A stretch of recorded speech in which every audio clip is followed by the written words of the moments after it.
Live from the KMIR TV studios, this is News Center 6 at 6 with John Schubeck and Karen Devine, Mark Blaine with sports, Henry Wiebrink, weather, Gloria Greer, stars on the desert, and the rest of the News Center 6 team. And good evening to you, everybody. Coachella Valley councilman in the city of Coachella, Francisco Munoz, entered a not guilty plea today on charges of carrying a concealed weapon. You may recall Munoz was arrested back in February when officers stopped him for a traffic violation.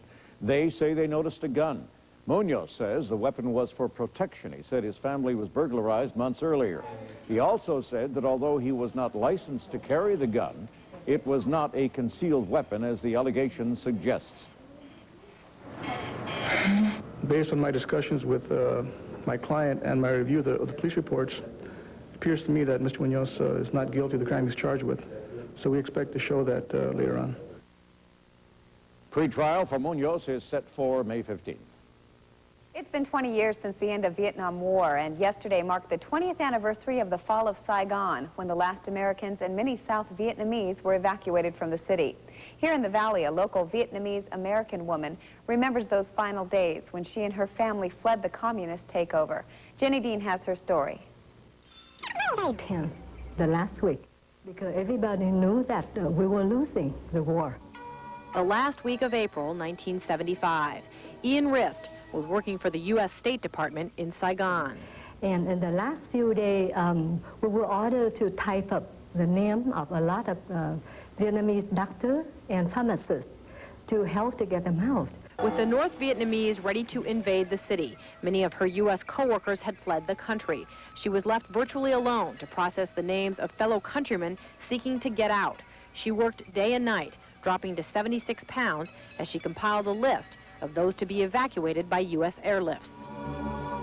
Finally, we were waiting for a few days, and finally we found out that, we could not find the list. The person with the list somehow disappeared. With the list gone, she had to plan a last-minute escape for her family. She was allowed to take only her grandparents and several siblings, leaving her father and brother behind. I was in the airport waiting for 2-3 days. And we know that, Saigon going to lose.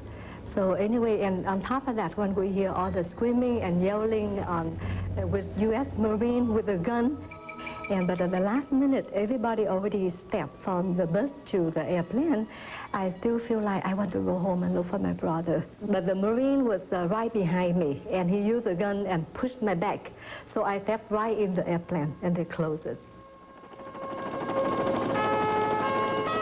She was the last one on the plane, just 48 hours before Saigon fell to the communist north. We got on the airplane. Everybody was crying. The whole airplane was crying. Yeah. It's heartbroken when you look down and say, I will never see this again. Yeah. She is left with one vivid memory of a young girl who could not get a seat on the plane. Yeah, we saw the girl.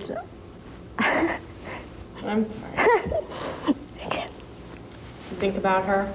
Many years. I'm Jenny Dean for News Center 6. As it turns out, Ian's brother did escape from Vietnam in the final days of the war. Her father, who stayed in Vietnam, died 5 years after she left the country.